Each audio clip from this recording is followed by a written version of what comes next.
Yiyiyiyi. Boing. Splash.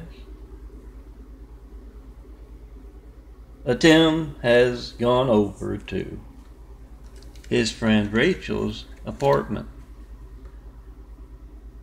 and she introduces him to her new dog, Spot.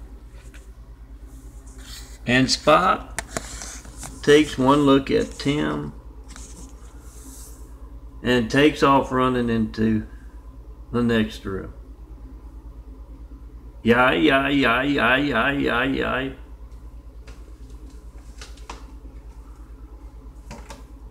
And Rachel tells Tim, "Oh, it's not you. It's your shaved haircut."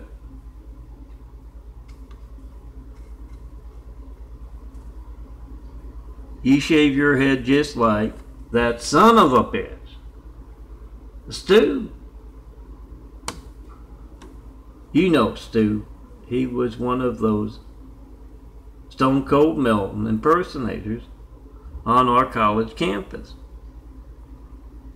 I am Melton, Stone Cold Melton, son of a carpenter Mary. Well, that's my parentage. Dad a carpenter, worked on skyscrapers. Mom Mary Ann. I am the son of a carpenter Mary. I get to tell parables, and this is one of them. And I also have a lot of folks impersonating me. And that's what would happen with Stu. Some attractive blonde, near blonde girls on campus would be watching my imagery at a college party, and they'd want to go see me, let me define graphic art with their beauty. And the devil's people would introduce them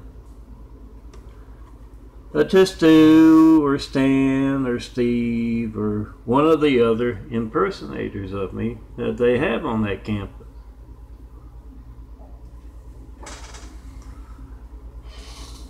They make a lot of easy money doing that, but it's not a good idea, because in our fun, hell on earth fiction, or you two on earth unseen business fiction, it's not a long-lived career. Oh, it can be as far as the character. They'll put many different folks in and out of the shoes for years and years, but Stu found out what was going to happen to him. Yes, you go after the king, you're gonna be swinging by those balls of steel of yours.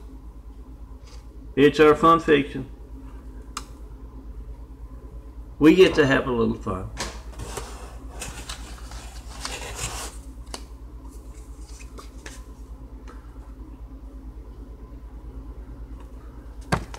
And anyway, Rachel explains that Spot used to be Stu's dog. And yes, Stu's got the... Oh, not all of them do. But Stu does have the shaved look, and so does Tim, Rachel's friend, and that's why Spot, the dog, saw Tim and went yiyiyiyi into the next room. Oh, there's my changing eye, slowly but surely, and can't get a good photo of it. Devil's people walking among us with high-tech toys. But yeah, you go after the king, or at least the son of a carpenter, Mary Melton, and yeah, you got that fountain of youth. Stu's got that fountain of youth in him. Gonna be being that example for generations and generations and generations and millennia to come, before the devil gets him for the really long stuff. Rachel goes on to explain how Stu found out they were going to go come and pick him up and plop down some new guy in his shoes, and he was going to hell on earth, a Utah on earth. And he decided to commit suicide right there at Rachel's building, and he took Spot along for the ride. Went up to the top of the building,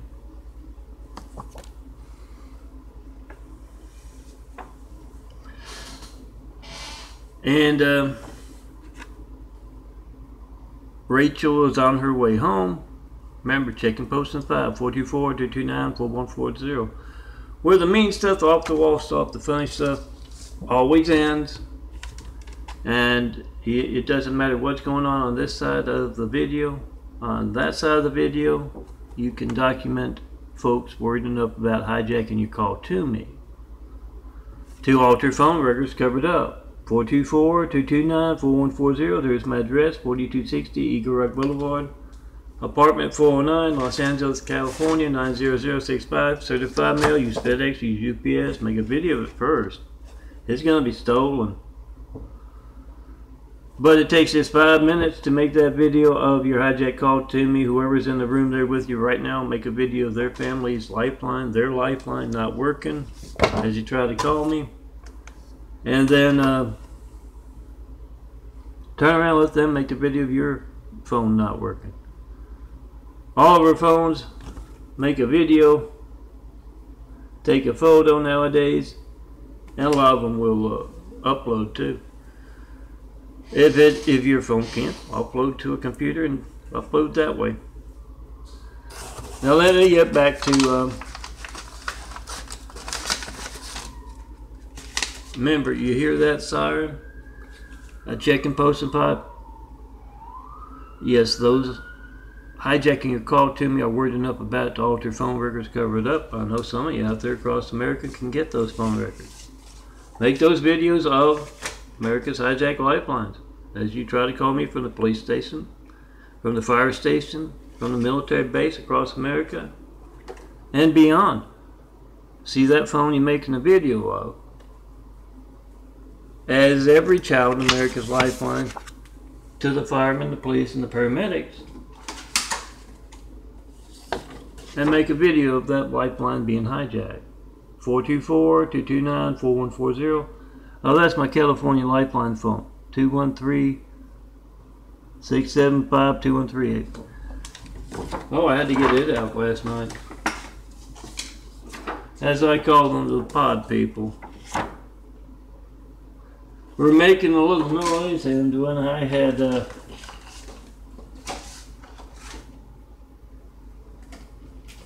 gone to check my audio maker on my other phone, it had been zapped.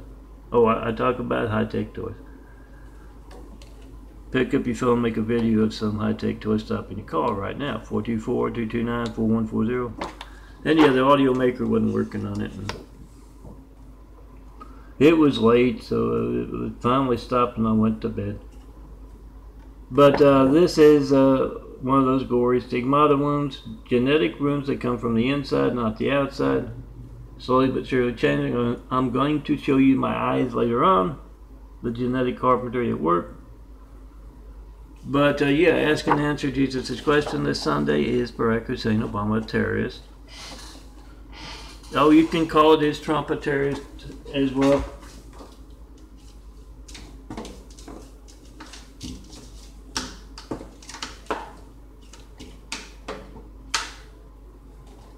You can call it that. It wouldn't get in the window. That as well, but yeah, he doesn't have that name. You know, we got attacked by a whole lot of cowardly Husseins with 9/11. Then we got attacked from the inside, politically correct, by that cowardly Hussein placed in our White House. And you can't reach me by phone. You get a boring thing, phone ringing, error message, busy signal. Leave a message, I don't get it. You don't show up on my call records. That's your Yates livelihood when you're calling up countless other customers, and it is also or hijack democracy. If you're calling up countless other folks besides me to tell who they should vote for, what they should vote for, it's like 10 years ago and you're saying, hey, they're trying to place a cowardly Hussein in our White House. It's a few years after 9/11. And you were getting a lot of busy signals. Phone ringing. Error message. Yeah, that's what's that. That's our democracy being hijacked. I don't approve of the buffoon Trump. That's where the ruble stops now. Oh, yeah.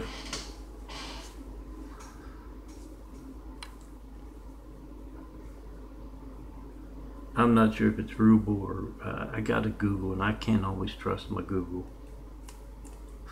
But it's where the ruble stops now. Whoever you're a fan of, you should be a fan of truth. Make that video of America's hijacked lifelines right now. 424-229-4140. You want good leaders. Then you got to point that out. How the bad leaders are placed. And yes, if your phone's not allowed to work when you try to call me, I've been asking for a 9/11 Flight 93 check for a decade. I've yet to get one. I think you can guess if your phone's not allowed to work because of political, religious, business, personal censorship run wild. If your phone is not allowed to work,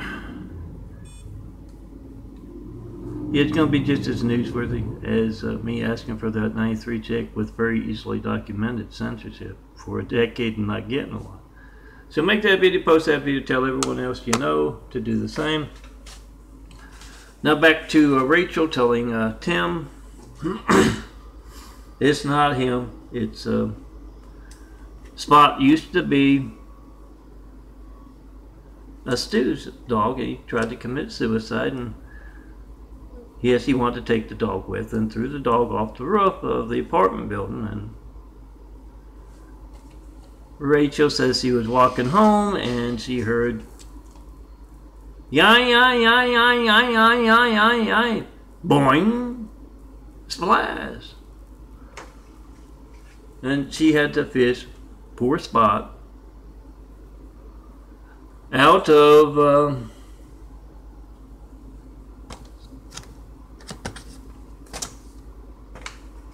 the swimming pool. And yes, he told me it bounced off the awning outside and into the swimming pool. And Tim's curious what happened to Stu, the impersonator, the Stone Cold impersonator, son of Carpenter and Mary, but me, impersonator. And Rachel says, well, the paramedics scraped him up off the sidewalk. Oh, Harry and Ray work for the unseen business of streets. Street justice paramedics is their series. Son of Carpenter and Mary, Stone Cold Melton series. They scraped him up the sidewalk, took him to the hospital. They said, oh, he's not going to get out of impersonating Stone Cold Melton that easily. Remember what my attention means stuff, off the wall stuff is to get you to do. Pick up your phone. Try to call me, 424-229-4140. Make a video of America's hijacked lifelines, post it. We the people must be the reporters. Call me up in front of reporters, network news anchors, local news anchors, any and all in the public eye. And there's Barack, also known as Hussein. And this one's Donald. Make that video of America's hijacked lifeline. And yes, that's the life. See that phone is every child in America's lifeline to the firemen, the police, paramedics, and document being hijacked. Now, let me get a few more things in. I hope to make it under a 20-minute, but I'm going to show you my eyes. A few more of these things. And yeah, it's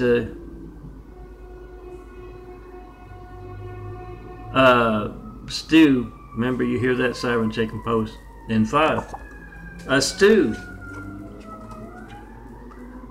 Taking his dog with him. I mean, is that usually what you think about when you're going to do that?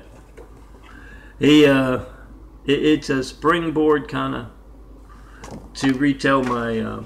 I recently looked it up, Googled on the internet, so who knows, true or not. That Hitler, with Ava, was it, committed suicide, at the end of when they're catching up to him. And he gave their dogs the cyanide or whatever poison they had, tablets to test it out. Then on top of that, he shot himself. But to take your dog along with you, I mean, that's just low down. And I explained it with the streets that, a whole lot of our fun fiction. Remember, everything on this side, I tell you, just to get you to pick up that phone, you gotta come see me in person to find out what I'm serious about, what I'm not serious about. But I can tell you from this side, your hijack lifeline, it's easily documented. Do that. Those who are hijacking a call to me are worried enough about all their phone records covered up. They need to have a spotlight put on them. Do that. Be the reporter. But in my fun street fiction, on our unseen business, they have a whole lot of folks taking turns being one person, and they can also just grow folks to brain dead, don't have to know a thing, but they look just like Hitler. Now let me retell that one real quick about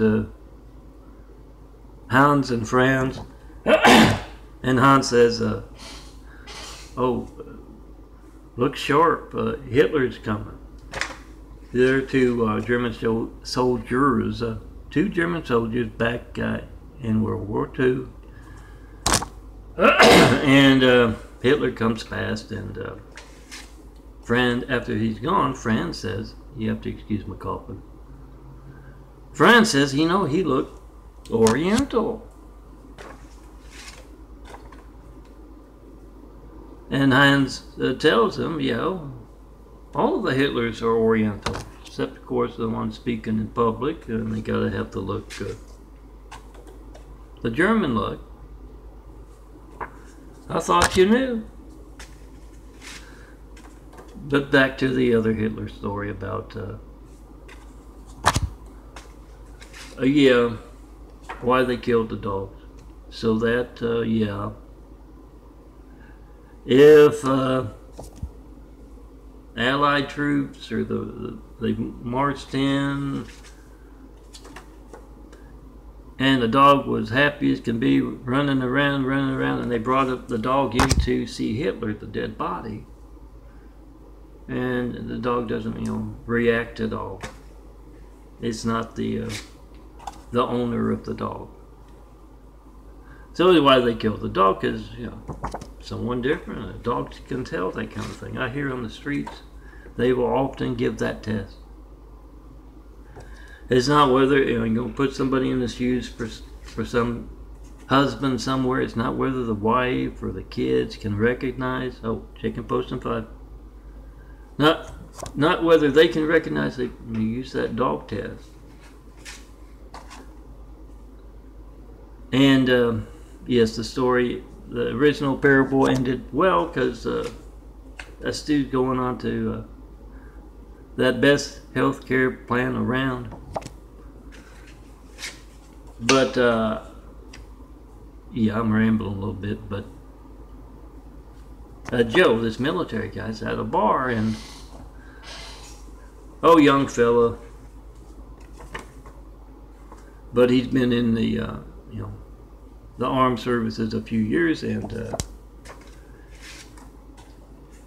they were watching that parable about Hitler being Chinese at the bar there. Someone has it up on the screen, and Joe says to his buddies, what the scuttlebutt I heard when they took Osama bin Laden out? It was bizarre, they told me, that on the very same night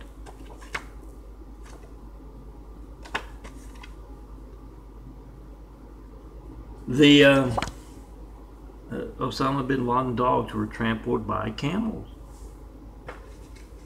So they couldn't do that test. Is this the real? And yeah, I've said often about the Chinese, the Great Wall of Evil as I call them. You can call them Eskimo evil if you want. Oh saints, I got to put you in a different place. The evil that is a Saddam Hussein or a Osama bin Laden or a Hitler, they're not just going to end. I mean, they're just not going to waste that. They see evil as a business. So they're going to move them around all over the world to be mean, to be evil in our fun fiction. And so that, yeah, it's just going to be some somebody who drew the short straw and got that face slapped on him for Hitler or Osama bin Laden or whatever. And yeah, gene pool's full of folks being, yeah, they're not all dead. They're out being Sunday school teachers or working at that corner store or doing this or doing that and being evil on the side all over the world. That's enough, but let me show you 22 minutes. I better show you my eyes.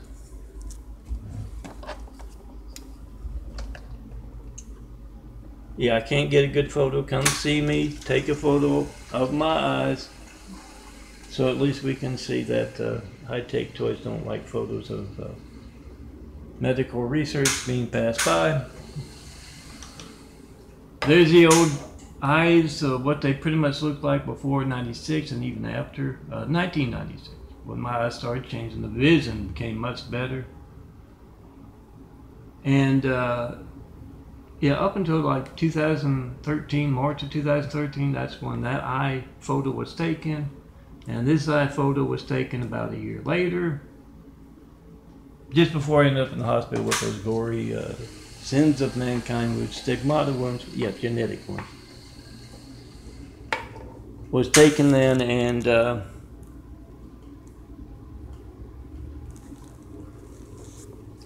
you can see the smaller brown circle slowly disappearing, bigger blue circles growing in through and around.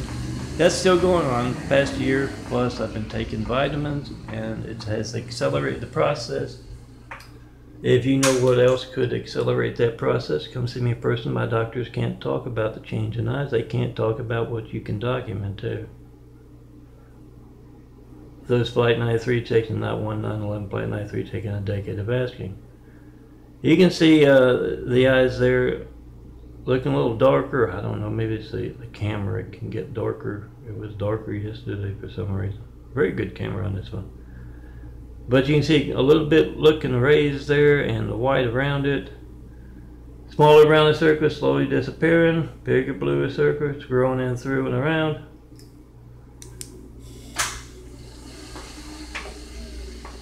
If you know what's going on, come see me in person to tell me.